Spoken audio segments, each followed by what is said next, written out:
Hola, mi nombre es Hernán Navas y les doy la bienvenida a un nuevo capítulo de Informática Biomédica.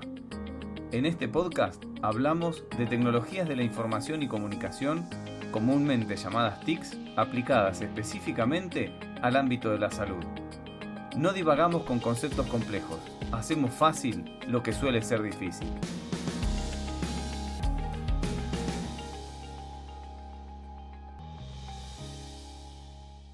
En este capítulo vamos a hablar de las fuentes de información biomédica.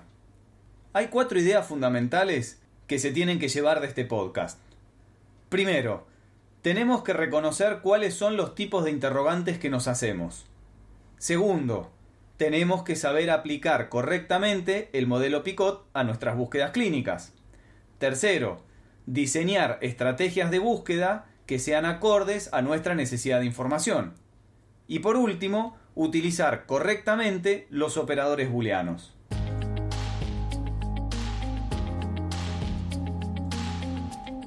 Las preguntas que nos hacemos son de 2 tipos. Pueden ser preguntas básicas o pueden ser preguntas avanzadas. Las preguntas básicas las llamamos preguntas de tapa dura, porque para responderlas vamos a tener que recurrir a enciclopedias, a manuales, a libros que habitualmente tienen ese tipo de tapa. Ejemplo de pregunta de tapa dura puede ser cómo funciona el riñón, cómo funciona la hipófisis, cómo funciona la bomba de sodio y potasio. En cambio, las preguntas avanzadas se las denomina de tapa blanda porque son las que vamos a ir a buscar a revistas, esas publicaciones periódicas, a esos fascículos que se publican periódicamente que no tienen una tapa dura, sino que en realidad tienen una tapa blanda.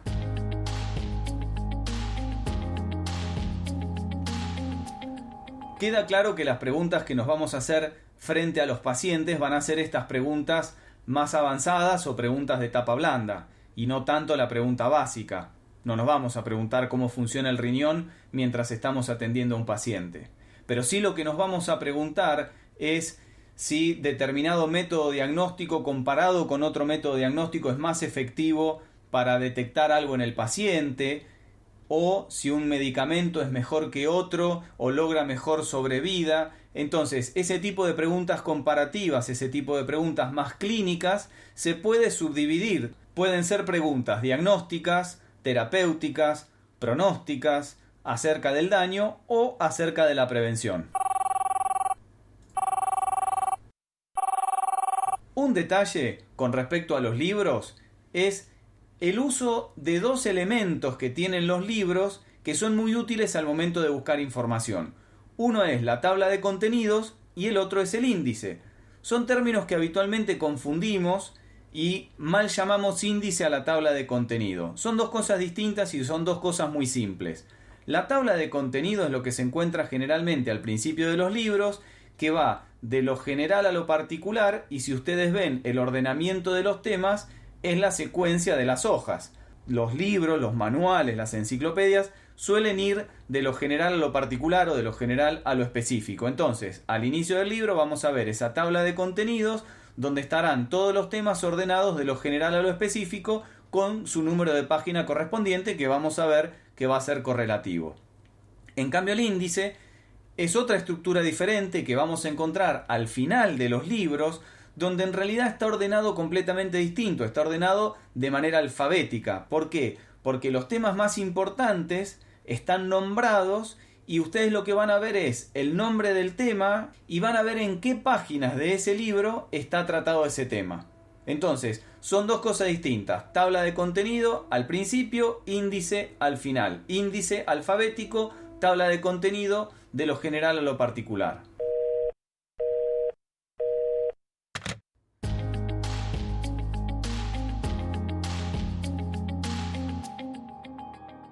Para las preguntas avanzadas, existe una forma particular para formularlas, y es el modelo PICOT. El modelo PICOT nos permite a nosotros estructurar la pregunta para no olvidarnos nada y para buscar la información de manera correcta. Imagínense que estamos buscando cuál es el mejor tratamiento para la pediculosis infantil. Si nosotros aplicamos el modelo PICOT, vamos a ver que la P habla de la población o del paciente, de cuáles son las características que tiene. Nuestro paciente lo vamos a definir no solo como un niño, sino al niño que tiene piojos. Es un niño infestado con piojos. Ese es nuestra P, ese es nuestro paciente. La intervención va a hablar de un tratamiento o de un examen médico comparado con el control. Entonces, en nuestro caso podría ser que la intervención sea la loción de permetrina, por nombrar una forma de tratamiento de la pediculosis, y la comparación o el control va a ser la loción con malatión, porque lo que vamos a buscar es tratar de comparar estos dos métodos de tratamiento. La O son los resultados, outcomes en inglés. Ahí lo que vamos a buscar, ¿qué es? ¿Cuál es la evolución clínica? ¿Cuáles son los efectos secundarios? ¿Cuál es la calidad de vida? En el caso de nuestro niño, lo que vamos a buscar particularmente es la efectividad clínica. Y la T es el tiempo. Los estudios tienen que dar cuenta en qué tiempo se evidenciaron los resultados esperados. No es lo mismo hacer el tratamiento con una loción o con otra, si con una loción el tiempo para liberar a ese niño de piojos es de 24 horas y con el otro tratamiento es de 7 días. Claramente vamos a elegir el tratamiento más corto. Por eso también la T del tiempo es muy importante en el análisis del modelo Picot.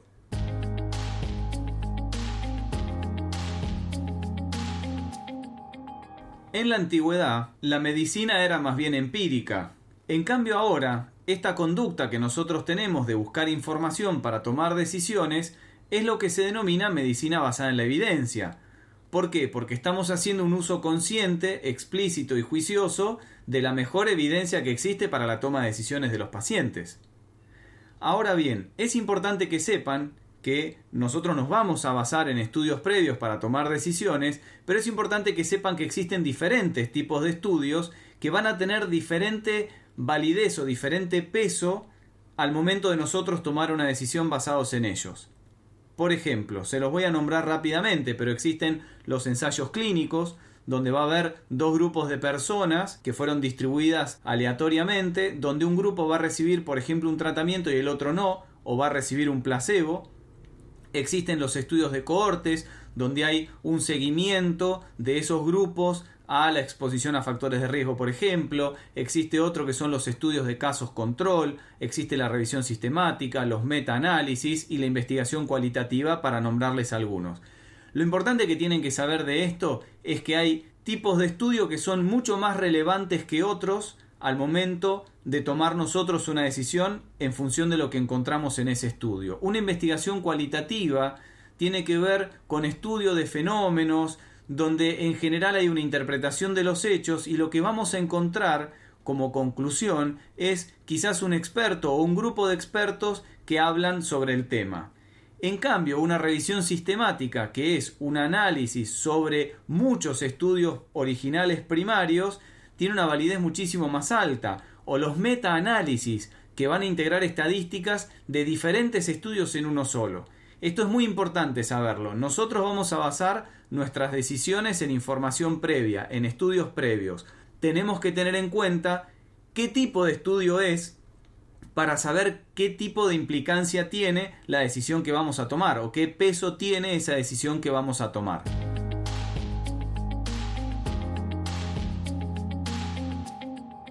Ahora entramos en el diseño de la búsqueda. Para diseñar una búsqueda tenemos que seguir 5 pasos. Primero, tenemos que resumir el tema en una o varias frases cortas. Si nosotros estamos pensando, tenemos en nuestra cabeza que, volviendo al tema del niño con pediculosis, si nosotros estamos pensando en que queremos tratar a ese niño y queremos buscar cuál es el mejor tratamiento que pudiera tener para lograr en el menor tiempo posible que se le vayan los piojos de la cabeza, todo eso no sería una frase ideal para buscar, más allá de que existen buscadores como Google, por ejemplo, que muy probablemente va a interpretar correctamente nuestra pregunta. Pero no todos los buscadores la van a interpretar correctamente. Si nosotros ponemos toda esa cantidad de términos en buscadores más específicos, lo más probable es que no encontremos nada. Entonces, primero tendríamos que resumir el tema en una frase. Podríamos decir, como habíamos dicho anteriormente, cuál es el mejor tratamiento para la pediculosis infantil. Ya con eso cumplimos con el punto número 1, resumimos el tema. El punto número 2 es buscar los conceptos clave. Acá el concepto clave podría ser niño, podría ser otro concepto clave pediculosis o pediculosis infantil, porque el concepto no necesariamente es una sola palabra. Estamos pensando en los conceptos son ideas, entonces una idea es el niño, otra idea puede ser la pediculosis infantil, otra idea es el tratamiento, otra idea podría ser un tratamiento breve o tratamiento efectivo. Tenemos que ir buscando y encontrando cuáles son los conceptos claves en esa idea que nosotros tuvimos o en esa frase que nosotros tuvimos. Entonces, ahora lo que tenemos que hacer es convertir los conceptos clave en términos específicos de búsqueda. Esto tendremos que ver, de acuerdo al buscador que estamos utilizando, cuáles son las palabras clave que vamos a utilizar. Porque, por ejemplo, si voy a buscar en un buscador que está en inglés, los términos estos que yo tengo en castellano los voy a tener que traducir, porque si no el buscador no los va a interpretar. El punto número 4 es construir la ecuación de búsqueda, tal cual como si de una fórmula matemática estuviéramos hablando. Es cómo vamos a combinar esos conceptos para tratar de encontrar un resultado. Ahora vamos a ver en el punto que sigue el tema de los operadores booleanos, que es precisamente cómo vamos a conectar los conceptos clave para armar nuestra ecuación de búsqueda. Y el punto número 5 es evaluar los resultados obtenidos. En función de lo que encontremos es cómo vamos a redefinir y a volver a pensar nuestra estrategia de búsqueda.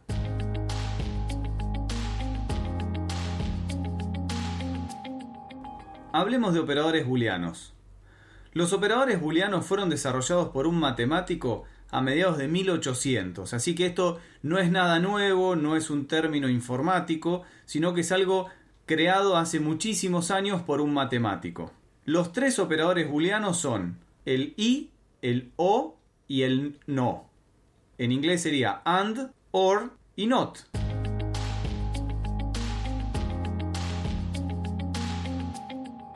¿Cuál es el más fácil de los tres? El not. ¿Por qué? Porque imagínense que tenemos dos conjuntos. Siempre piensen en la teoría de los conjuntos, que es la manera más fácil de representar los operadores booleanos. Tenemos un conjunto donde están todas las marcas de televisores. Y en otro conjunto tenemos todos los dispositivos electrónicos fabricados por Samsung, por ejemplo. Si yo lo que quisiera es todos los elementos que sean televisores, pero que no sean fabricados por Samsung, yo diría televisores, not dispositivos fabricados por Samsung. Entonces lo que voy a obtener son televisores que no hayan sido fabricados por Samsung, porque voy a tomar solo los elementos del conjunto de televisores que no pertenezcan además al conjunto de dispositivos fabricados por Samsung. Si yo quisiera al revés, todos los dispositivos fabricados por Samsung que no sean televisores, diría dispositivos fabricados por Samsung, not televisores. De esa manera solamente voy a tener otros dispositivos de Samsung que no sean televisores. Si yo en cambio lo que quiero es televisores fabricados por Samsung,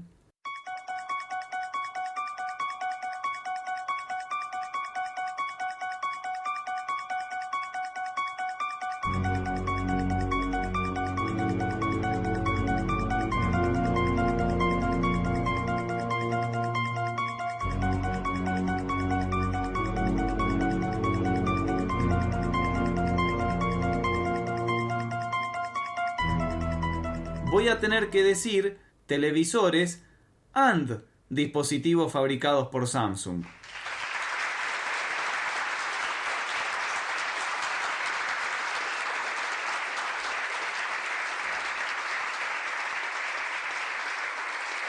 Esto quiere decir que los elementos que yo voy a encontrar tienen que cumplir con ambas características. Tienen que ser televisores y además tienen que haber sido dispositivos electrónicos fabricados por Samsung. Esto es, en la visualización de la teoría de conjuntos, la intersección entre televisores y dispositivos fabricados por Samsung.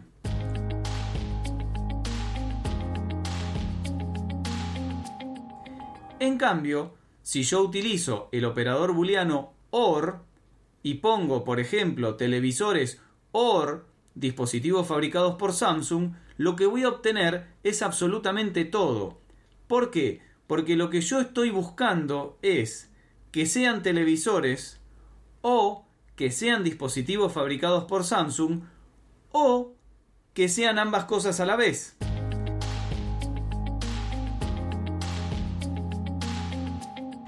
El operador booleano AND es un operador restrictivo porque me va a devolver solamente los elementos que tengan ambas características. Esa característica definida a la izquierda y a la derecha del AND. En cambio, el operador booleano OR es de inclusión, porque en realidad me va a traer absolutamente todos los elementos, los que cumplan con una característica, los que cumplan con otra característica y los que cumplan con las dos características.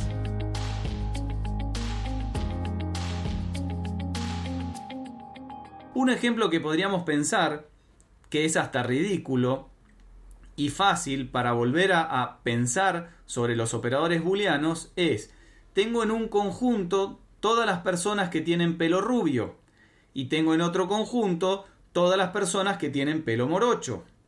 Si yo quiero obtener como resultado todas las personas de ambos conjuntos, utilizaría el operador booleano OR.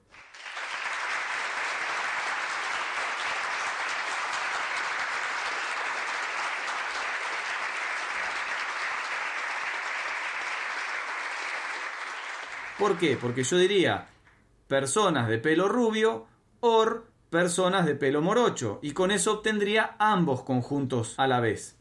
Tendría personas que tienen el pelo rubio, tendría personas que tienen el pelo morocho, y tendría por ahí esta circunstancia un tanto ridícula que sería personas con el pelo rubio y morocho a la vez.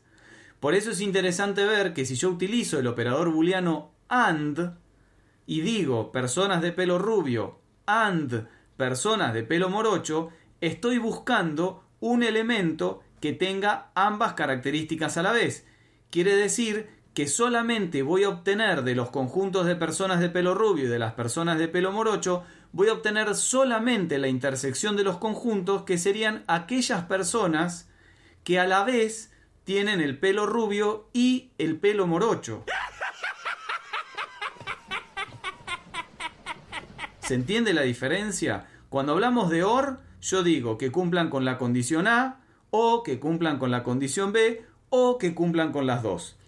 En cambio, si estoy utilizando el operador booleano AND, lo que estoy diciendo es que tiene que sí o sí cumplir con la condición A y con la condición B.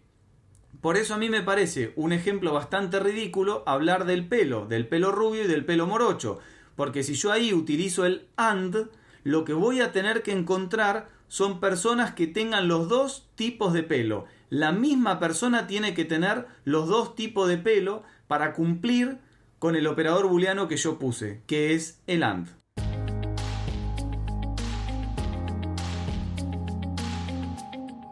El AND me va a permitir a mí restringir las búsquedas, porque voy a hablar de elementos que tengan todas las características definidas por el operador booleano AND, lo que esté a la izquierda y lo que esté a la derecha. En cambio, el OR va a ser más inclusivo, porque me va a traer con una característica o con la otra característica o también con las dos características. Este punto es fundamental para las búsquedas que ustedes hagan a futuro.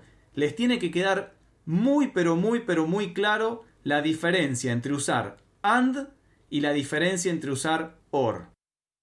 Vuelvan al ejemplo de las personas con pelo rubio y las personas con pelo morocho, porque ahí se van a dar cuenta que si utilizan el AND, tiene que haber personas que tengan esa misma persona, el pelo rubio y el pelo morocho.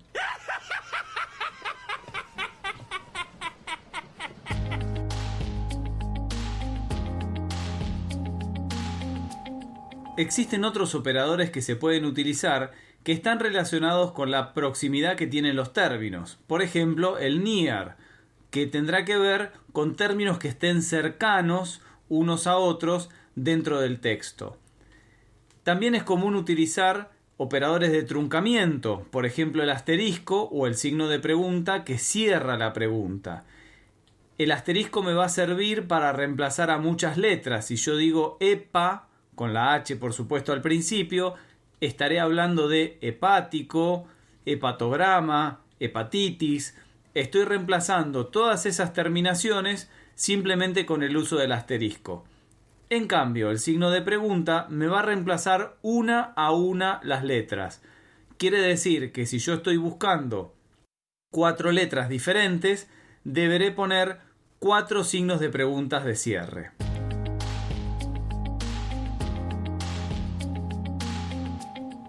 Un dato importante para las búsquedas es el uso del paréntesis. Los paréntesis se pueden utilizar tanto como los usamos en matemática para ordenar nuestras operaciones. Si nosotros ponemos, por ejemplo, pediculosis, and, entre paréntesis, niños, or, preadolescentes, y cerramos el paréntesis, lo que estamos queriendo decir es que estamos buscando la pediculosis en niños y también estamos buscando la pediculosis en preadolescentes. El paréntesis me va a servir para poder separar los términos de la búsqueda y ordenar la búsqueda y para hacer ecuaciones de búsqueda más complejas.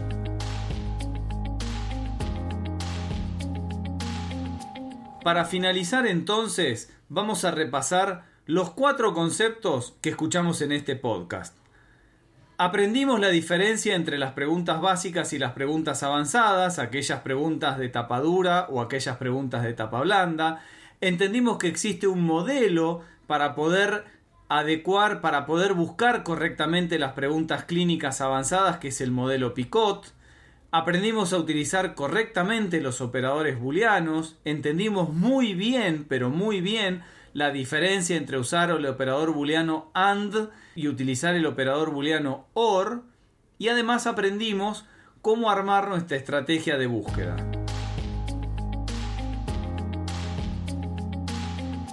Como un cierre de esta clase, lo que les quiero decir es que la estrategia de búsqueda siempre puede ser mejorada, siempre puede ser perfeccionada. Esto quiere decir que en función de los resultados que nosotros encontremos, podemos ir ajustando nuestra búsqueda, o bien en los términos o bien en los operadores booleanos, para encontrar mejores resultados. Si nuestra búsqueda trajo pocos resultados, nos conviene quizás ampliar la búsqueda para obtener un poco más de información.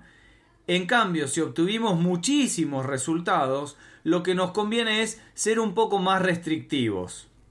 No hay una forma de buscar por única vez y que esa única vez sea realmente útil, funcional, sirva y con eso podamos tomar decisiones. La idea es, busco, obtengo resultados, replanteo, vuelvo a buscar, vuelvo a replantear, pero siempre tengo que trabajar en función de los resultados. Siempre tengo que evaluar qué es lo que obtengo para buscar de obtener mejores resultados la próxima vez. Es un ciclo que es iterativo. Busco, analizo, busco, vuelvo a analizar y así hasta obtener realmente la información que necesito. En el próximo podcast vamos a hablar de la calidad de la información biomédica. ¿Es importante evaluar la calidad? ¿Por qué es importante evaluar la calidad? ¿Existe alguna forma estandarizada para evaluar la calidad de los sitios de salud? ¿Qué son las fake news? Todos estos interrogantes y muchos más los vamos a resolver en el próximo podcast. No nos dejes solos. Escuchanos.